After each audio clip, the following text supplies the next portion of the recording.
மையம் ஊடக நேயர்களுக்கு வணக்கம். நீங்கள் இணைந்திருப்பது மையத்தின் இரவு நேர பிரதான செய்திகளுடன். முதலில் தலைப்புச் செய்திகள்.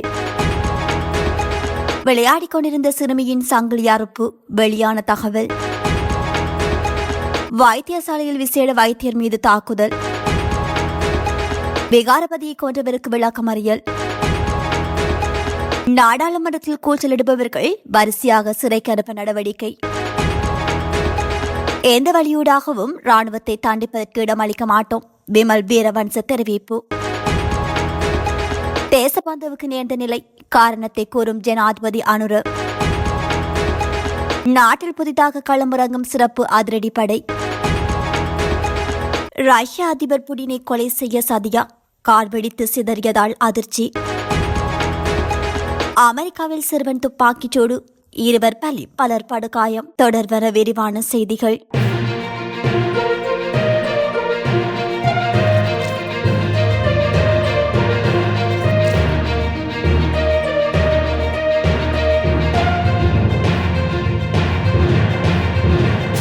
வவுனியா நகர சபை பூங்காவில் விளையாடிக் கொண்டிருந்த சிறுமி ஒருவரின் சங்கிலியை 2 பெண்கள் அறுத்துச் சென்றுள்ளதாக வவுனியா போலீசார் தெரிவித்துள்ளனர். குறித்த சம்பவம் இன்று இடம்பெற்றுள்ளது. வவுனியா பூங்கா வீதியில் அமைந்துள்ள நகர சபை பூங்காவில் சிறுமியொருவர் விளையாடிக் கொண்டிருந்துள்ளார். இதன்போது அச்சிறுமியின் அருகில் சென்ற 2 பெண்கள் சிறுமியுடன் கதைப்பது போன்று கதைத்துவிட்டு சிறுமி அணிந்திருந்த சங்கிலியை அறுத்துச் சென்றுள்ளதாக போலீசில் முறைப்பாடு பதிவு செய்யப்பட்டுள்ளது.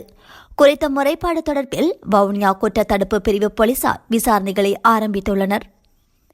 கேகாலை மாவட்ட பொது வைத்தியசாலையில் விசேட வைத்தியர் ஒருவரை தாக்கிய சந்தேக நபர் ஒருவர் கைது செய்யப்பட்டுள்ளார். கடந்த 29ஆம் தேதி பிற்பகல் வைத்தியசாலைக்கு முன்னால் சந்தேக நபர் வைத்தியரை தாக்கியதாக போலீசார் தெரிவித்துள்ளனர். கைது செய்யப்பட்ட சந்தேக நபர் 29 வயதுடைய கண்டியைச் சேர்ந்தவர் ஆவார். சம்பவத்தில் காயமடைந்த விசேட வைத்தியர் தற்போது கேகாலை மாவட்ட பொது வைத்தியசாலையில் தீவிர சிகிச்சை பிரிவில் சிகிச்சை பெற்று வருகின்றார். கைது செய்யப்பட்ட சந்தேக நபர் கேகாலை நீதவான் நீதிமன்றத்தில் ஆஜர்படுத்தப்பட்ட பின்னர் ஏப்ரல் மாதம் 4ஆம் தேதி வரை விளக்கமறியலில் வைக்கப்பட்டுள்ளார். மேலும் சம்பவம் தொடர்பில் கேகாலை போலீசார் மேலதிக விசாரணைகளை மேற்கொண்டு வருகின்றனர். அனுராதபுரம் எப்பாவல கிரலோகம விகாரையின் விகாரபதியை கோரிய ஆயுதம் ஒன்றினால் வெட்டி கொலை செய்த சம்பவத்துடன் தொடர்புடைய சந்தேக நபர் விளக்கமறியலில் வைக்கப்பட்டுள்ளார். சம்பவம் தொடர்பில் பல கோணங்களிலும் தீவிர விசாரணைகளை மேற்கொண்டு வந்த குற்றத்தடுப்பு பிரிவினருக்கு கிடைத்த தகவலுக்கு அமைய ஏப்பாவல போலீஸ் நிலைய குற்றத்தடுப்பு பிரிவு போலீசார் சந்தேக நபரை கைது செய்துள்ளனர். கைதானவர் குறித்த விகாரையில் விகாரபதியின் முச்சக்கர வண்டி சாரதியாக கடமையாற்றிய 26 வயதுடைய இளைஞனாவான். விசாரணைகளின் பின்னர் சந்தேக நபரை தம்புத்தேகம நீதிமன்றத்தில் நேற்று முன்தினம் ஆஜர்படுத்தப்பட்டதை அடுத்து விளக்கமறியலில் வைக்கப்பட்டுள்ளார். சம்பவம் தொடர்பான மேலதிக விசாரணைகளை ஏப்பாவல போலீஸ் நிலைய குற்றத்தடுப்பு பிரிவு போலீசார் மேற்கொண்டு வருகின்றனர். நாடாளுமன்றத்தில் எதிர்க்கட்சி ஆசனங்களில் சத்தமாக கூச்சலிடுபவர்கள் வரிசையாக சிறைக்கு செல்வார்கள் என்று தேசிய மக்கள் சக்தியின் நாடாளுமன்ற உறுப்பினர் தென்னிந்து சமன்ஹென் நாயக்க தெரிவித்துள்ளார். பொதுக்கூட்டம் ஒன்றில் உரையாற்றும் போதே அவர் இதனை குறிப்பிட்டுள்ளார்.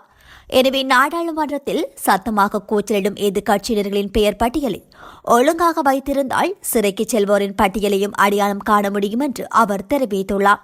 ரகசிய போலீசார் தங்கள் வீடுகளுக்கு வந்திருப்பதையும் அவர்கள் விசாரிக்கப்படுவதையும் அறிந்ததால் அவர்கள் சத்தமாக கத்துகிறார்கள் என்று அவர் குறிப்பிட்டுள்ளார். நாடாளுமன்றத்தில் கூச்சலிடும் வரிசைக்கு அமைய அவர்கள் சிறை செல்வார்கள் என தான் உத்தரவாதம் அளிப்பதாக அவர் மேலும் குறிப்பிட்டுள்ளார். எந்த வழியூடாகவும் ராணுவத்தை தண்டிப்பதற்கு இடமளிக்க மாட்டோம் என முன்னாள் அமைச்சர் விமல் வீரவன்ச தெரிவித்துள்ளார். அத்தோடு படையினர் பெற்று தந்த வெற்றியை தாம் மறக்கவில்லை எனவும் அவர் குறிப்பிட்டுள்ளார். இது தொடர்பில் அவர் மேலும் தெரிவிக்கையில் இனப்படுகொலை நடந்தது என்றும் படையினர் 40,000 பேரை கொலை செய்தனர் என்றும் குற்றச்சாட்டு முன்வைக்கப்படுகின்றது. இவ்வாறு படையினர் சட்டத்துக்கு புறம்பாக 40,000 பேரை கொலை செய்தனர் என்றால் பெயர் பட்டியல் எங்கே? வெளிநாடுகளில் உள்ளவர்களின் போலியான சாட்சியங்களின் அடிப்படையில் தகவல்களை வெளியிடுவதில் பயனில்லை. இறுதிப் போரின் போது விடுதலை புலிகளிடமிருந்து 2,97,853 பேரை படையினர் மீட்டனர். இது தொடர்பான பெயர் பட்டியல் எம்மிடம் உள்ளது. ஆனால் ஆதாரமில்லாத 40,000 பற்றியே கதைக்கின்றனர். எனவே இந்த பழிவாங்கலை சர்வதேசம் நிறுத்த வேண்டும் என அவர் தெரிவித்துள்ளார். நாட்டில் சர்ச்சைக்குரிய பல வழக்குகள் எதிர்வரும் 2 மாதங்களுக்குள் விசாரணைக்கு எடுத்துக் கொள்ளப்பட உள்ளது என்று ஜனாதிபதி அனுரகுமார திசாநாயக்க தெரிவித்துள்ளார். பெரியத்த பகுதியில் இடம்பெற்ற நிகழ்வொன்றில் கலந்து கொண்டு கருத்து தெரிவிக்கும் போதே அவர் மேற்கண்டவாறு குறிப்பிட்டுள்ளார். போலீஸ் மா அதிபருக்குரிய கடமைகளை நிறைவேற்றாமல் அரசியல்வாதிகளுக்காக பணிபுரிந்தமையினாலேயே தேசபந்து தென்னக்கோனுக்கு இந்த நிலைமை ஏற்பட்டது என்றும் ஜனாதிபதி இதன்போது மேலும் சுட்டிக்காட்டியுள்ளார். மோசடி செய்பவர்கள் மற்றும் ஊழல்வாதிகளுக்கு எதிராக நாம் மோதுவதற்கு தயாராக இருக்கின்றோம். அவர்கள் எவ்வாறான கீழ்த்தரமான செயற்பாடுகளில் ஈடுபட்டாலும் நாம் அவர்களுக்கு எதிராக நிச்சயமாக நடவடிக்கை எடுப்போம் என்பதை உறுதி செய்கின்றோம். நாம் குற்றப்புலனாய்வு துறைக்கு பொருத்தமானவர்களை நியமித்துள்ளோம். அவர்கள் இந்த விடயத்தினை முன்னெடுத்து செல்கின்றனர். சட்டம் அதிபர் திணைக்களம் அது தொடர்பில் ஆழமாக ஆராய்ந்து வருகின்றது. தற்போது பலருக்கு எதிராக குற்றப்பத்திரிகை தாக்கல் செய்யப்பட்டு மேல் நீதிமன்றத்தில் வழக்கு முன்னெடுக்கப்பட்டு வருகின்றது. நான் நினைக்கின்றேன் மே மாதமாகும் பொழுது சர்ச்சைக்குரிய அனைத்து வழக்குகளும் முன்னெடுக்கப்படும். எமக்கு இதுபோன்ற சர்ச்சைக்குரிய விடயங்களுக்கு வழக்கு தாக்கல் செய்ய மட்டுமே முடியும். அவற்றை விசாரித்து சிறை தண்டனை வழங்க நீதிமன்றத்திற்கே அதிகாரம் உள்ளது. இலங்கையில் போலீஸ் மா அதிபர் ஒருவர் விளக்கமறியலில் வைக்கப்படுவார் என்று யாரும் நினைக்கவில்லை. பெரிய பதவி மற்றும் சிறிய பதவி என்ற வேறுபாடு இல்லாமல் நாம் விசாரணைகளை மேற்கொள்கின்றோம். போலீஸ் மா அதிபருக்குரிய கடமைகளை நிறைவேற்றாமல் அரசியல்வாதிகளுக்காக பணிபுரிந்தமையினாலேயே தேசபந்து தென்னக்கோனுக்கு இந்த நிலைமை ஏற்பட்டுள்ளது. போலீசாருக்கு சுதந்திரமான சூழல் ஏற்படுத்தி கொடுக்கப்பட்டுள்ளது. அரசியல் தேவைகளுக்காக நாங்கள் அவர்களை பயன்படுத்துவதில்லை, அதற்கு அனுமதிப்பதும் இல்லை என அவர் குறிப்பிட்டுள்ளார்.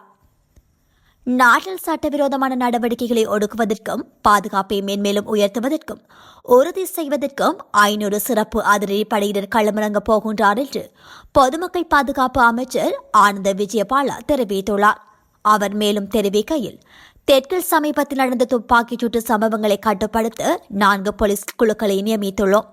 மேலும் அவ்வாறான விடயங்களை தவிர்க்கவே புதிய சிறப்பு அதிரடி படையினர் களமிறங்க போகின்றனர். புதிய சிறப்பு படையினர் தங்களது பயிற்சிகளை விரைவில் முடித்துவிட்டு தங்களது பணிகளுக்கு திரும்புவார்கள் என அவர் மேலும் குறிப்பிட்டுள்ளார். ரஷ்ய அதிபராக இருக்கும் புதிய அமெரிக்காவிற்கு அடுத்து உலகில் அதிகபட்ச பாதுகாப்பை கொண்ட தலைவர்களில் ஒருவர் ஆவார். அவரது உயிருக்கு பல அச்சுறுத்தல்கள் இருப்பதால் அவரை பாதுகாக்க ரஷ்ய சீக்ரெட் சர்வீஸ் பல்வேறு நடவடிக்கைகளை எடுத்து வருகின்றது. அவர் ஒரு இடத்திற்கு செல்வதற்கு பல வாரங்களுக்கு முன்பே கூட பாதுகாப்பு ஏற்பாடுகள் தொடங்கிவிடும். அந்த அளவிற்கு பாதுகாப்பு ஏற்பாடுகள் அதிகமாக இருக்கும். இந்த நிலையில் புதினின் பாதுகாப்பு கான்வாயில் இடம்பெற்றிருந்த கார் ஒன்று திடீரென வெடித்து சிதறியுள்ளது. ரஷ்யாவைச் சேர்ந்த ஆர்எஸ் நிறுவனம் தயாரித்த இந்த ஆர்எஸ் லிமோஷின் கார் மாஸ்கோ சாலையில் திடீரென வெடித்து சிதறியுள்ளது. இது தொடர்பான வீடியோவும் இணையத்தில் வெளியாகி பரபரப்பை ஏற்படுத்தியுள்ளது. இந்த கார் ரஷ்ய உளவுத்துறையான எப்எஸ்பி தலைமையத்திற்கு அருகே நிறுத்தப்பட்டிருந்த நிலையில் திடீரென அந்த கார் வெடித்து தீப்பிடித்தது. இந்த காரின் மதிப்பு சுமார் 3 கோடி இருக்கும் என சொல்லப்படுகின்றது. முதலில் இன்ஜினில் தீ விபத்து ஏற்பட்ட நிலையில் பிறகு அது மெல்ல உட்புறம் வரை பரவியதாக தெரிவிக்கப்படுகின்றது. இந்த கார் ரஷ்ய அதிபர் மாளிகையின் அதிபர் சொத்து மேலாண்மை துறைக்கு சொந்தமானது என்று தெரிவிக்கப்படுகின்றது. இருப்பினும் திடீரென கான்வாய் கார் வெடித்து சிதற என்ன காரணம், கார் வெடித்து சிதறிய போது உள்ளே யாராவது இருந்தார்களா என்பது போன்ற தகவல்கள் தெளிவாக தெரியவில்லை. அதே நேரம் இந்த சம்பவத்தால் யாருக்கும் காயம் அல்லது உயிரிழப்புகள் ஏற்படவில்லை என்று டெய்லி எக்ஸ்பிரஸ் செய்தி வெளியிட்டுள்ளது. கார் வெடித்த சம்பவம் ரஷ்ய அதிபர் புதினை கொள்ள சதியாக இருக்கலாமோ என்ற கேள்வியை எழுப்பியுள்ளது. அதே நேரம் இந்த சம்பவம் தொடர்பாக ரஷ்ய அரசு இதுவரை எந்தவொரு விளக்கத்தையும் அளிக்கவில்லை.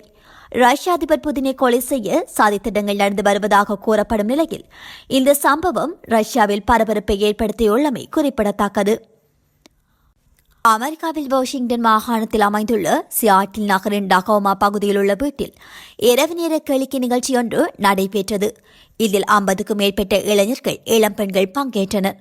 இந்த நிலையில் இரவு 12 மணியளவில் கேளிக்கை நிகழ்ச்சி நடந்தபோது திடீரென அங்கிருந்தவர்கள் மீது ஒரு சிறுவன் துப்பாக்கி சூடு நடத்தியுள்ளார். இந்த துப்பாக்கிச் சூட்டில் 2 பேர் பரிதாபமாக உயிரிழந்தனர். மேலும் 4 பேர் படுகாயமடைந்தனர். சம்பவ இடத்திற்கு விரைந்து சென்ற காவல்துறையினர் காயமடைந்தவர்களை மீட்டு அருகிலுள்ள மருத்துவமனையில் சிகிச்சைக்காக அனுமதித்தனர்.